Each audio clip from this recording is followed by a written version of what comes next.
The most misleading part of Roth IRA headlines is not that the math is fake. The math is usually real. What's fake is how simple they make the journey look. You see the thumbnails everywhere. $7,000 a year somehow becomes millions, tax-free. The chart looks clean, the arrow points straight up. It feels inevitable. And if you are earning income in the United States, a Roth IRA is probably available to you. That part is true. But today, we need to audit the gap between the chart and your actual life. We are going to break down why the real retirement trap has almost nothing to do with the account itself, why the first decade feels emotionally broken, and why your checking account balance secretly controls your investing success more than your stock picks do. Most people miss this entirely. Stay with me. The headline works because it hypnotizes your attention. It flashes a giant future number and lets your brain emotionally teleport to the ending. You stop thinking about the process. You only think about the destination. A 40-year timeline gets compressed into one clean image. One arrow, one number, one fantasy. But the chart hides almost everything that matters. It hides layoffs. It hides recessions. It hides exploding insurance deductibles. It hides burnout. It hides months where savings get drained by repairs, broken systems, or medical bills. Most importantly, it hides the emotional exhaustion of staying consistent for decades. Compounding is absolutely real. The market rewards long-term consistency. But projections become emotionally dishonest when they ignore human behavior. Your biggest enemy is rarely taxes. Your biggest enemy is interruption. The headline makes it sound like the Roth IRA creates the wealth. It doesn't. Time creates the wealth. The account is just a container. And if the container has a behavioral leak in it, the tax advantages stop mattering. People obsess over tax-free because it feels powerful. It feels like beating the system. But the government is rarely why your plan fails. You are. Your car repair stops contributions. Your unstable spending stops them. Your lifestyle inflation stops them. Your panic during crashes stops them. The market is often less dangerous than your own financial fragility. The headline assumes life becomes more stable over time. For many people, the opposite happens. Your 20s may be chaotic, but cheap. Your 30s and 40s bring mortgages, kids, insurance, healthcare, and aging parents. Income rises, but pressure rises with it. The real question is not whether a Roth IRA can reach seven figures. The real question is whether your system can survive long enough for compounding to matter.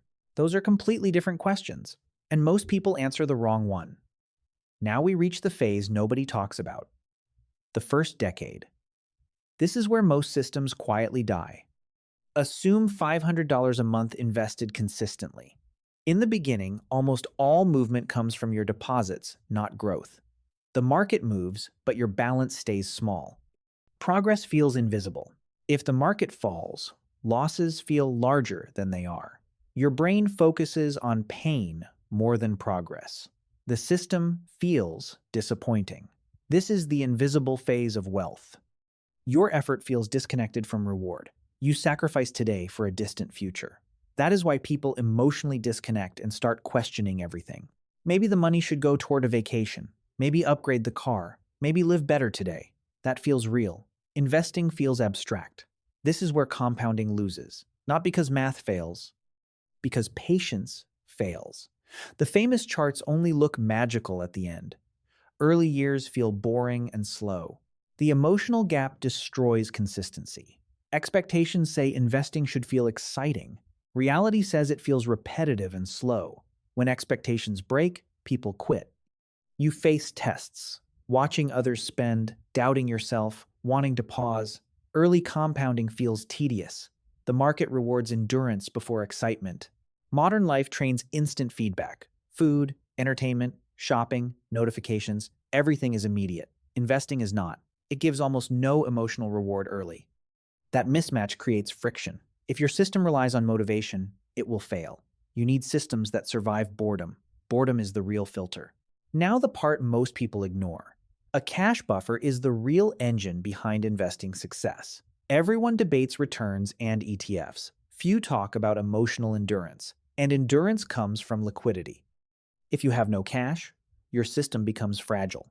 Emergencies are guaranteed. Without liquidity, your mindset changes. You lose patience. You feel unstable. You see investments as emergency money. That leads to panic decisions. Liquidity protects compounding because it protects your behavior. Cash gives breathing room. You don't need to interrupt the system when life gets expensive. Forced selling destroys wealth. Being fully invested sounds smart, but without margin for error, it is dangerous. Life ignores your spreadsheet. Systems must survive stress. People with stable systems often outperform aggressive but fragile ones. The account grows because behavior survives. People obsess over tiny investment details while ignoring major problems. No emergency fund, high expenses, subscription creep, constant stress. That is like painting a house with a cracked foundation. Your system matters more than your investments early on. Rule 1.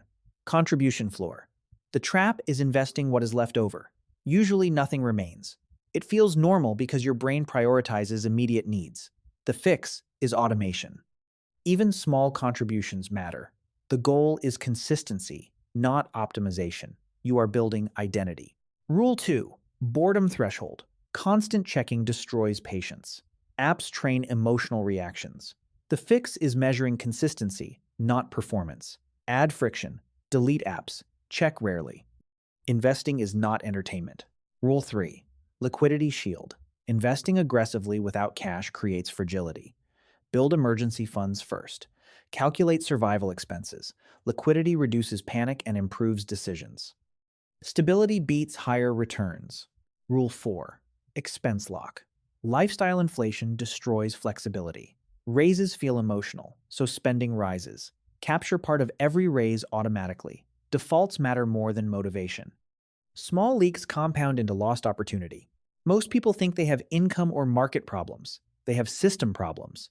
The paradox: more cash makes investing easier, not for returns but for survival. Life will corner you. Liquidity gives you power. Liquidity prevents panic selling, debt, and withdrawals. People chase perfect investments while ignoring unstable systems. Stable systems compound, fragile systems reset. There is no loophole, only consistency, liquidity, time, automation, and endurance. The chart is not intelligence, it is survival. Stop thinking like a projection calculator. Think like a system auditor. Review your last 30 days of spending. Identify leaks honestly. This month, build a $1,000 cash buffer. This is protection, not laziness. This year, automate contributions regardless of emotion or news. Investing is about preventing interruption. The winners are not the smartest. They are the most consistent. What interrupted your system before? Was it the event or the lack of a buffer?